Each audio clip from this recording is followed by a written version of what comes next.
નમસ્કાર દર્શક મિત્રો, આપ જોઈ રહ્યા છો ઇન્ડિયા પ્લસ ન્યૂઝ। સમાચારમાં વાત કરીએ તો સતત બીજા દિવસે વડોદરાના રાવપુરા વિસ્તારના જોગી વિઠ્ઠલદાસની પોળમાં કાચની બોટલો ફેંકાતા વિસ્તારમાં ઉત્તેજના પ્રસરી જવા પામી। વડોદરા શહેરમાં ભાજપના પૂર્વ કાઉન્સિલરના પુત્ર તપન પરમારની હત્યા બાદ સંવેદનશીલ વિસ્તારમાં કાંકરીચાળાની ઘટનાઓ બની રહી છે। જી હા, બિલકુલ, આપને જણાવી દઉં કે વડોદરા શહેરના રાવપુરા વિસ્તારના જોગી વિઠ્ઠલદાસની પોળમાં સતત બીજા દિવસે કાચની બોટલો ફેંકાતા વિસ્તારમાં ઉત્તેજના પ્રસરી હતી। રાવપુરાના જોગી વિઠ્ઠલદાસની પોળની ગલીઓમાં કાચની બોટલો ફેંકાઈ હતી। જો કે આ ઘટનામાં કોઈ જાનહાનિ અથવા તો કોઈને ઈજા ન થઈ હોવાનું જાણવા મળ્યું હતું।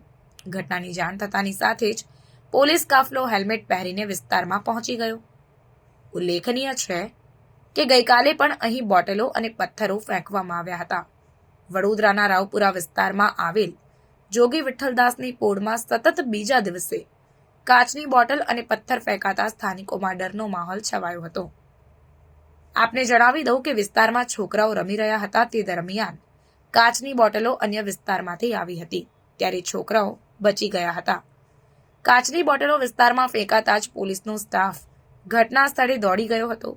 કાચની બોટલો ક્યાંથી ફેંકાઈ તે તપાસવા માટે પોલીસે કેટલાક ઘરના ધાબાનું ચેકિંગ કર્યું હતું અને મોડી રાત સુધી પોલીસે તપાસ હાથ ધરી હતી।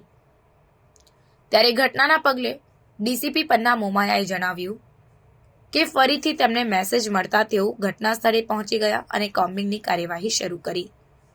પોઈન્ટ વધારી દેવામાં આવશે। આ ઉપરાંત ધાવા પોઈન્ટ પણ મૂકવામાં આવશે, જેથી ફરીથી આ પ્રકારની ઘટના ન બને।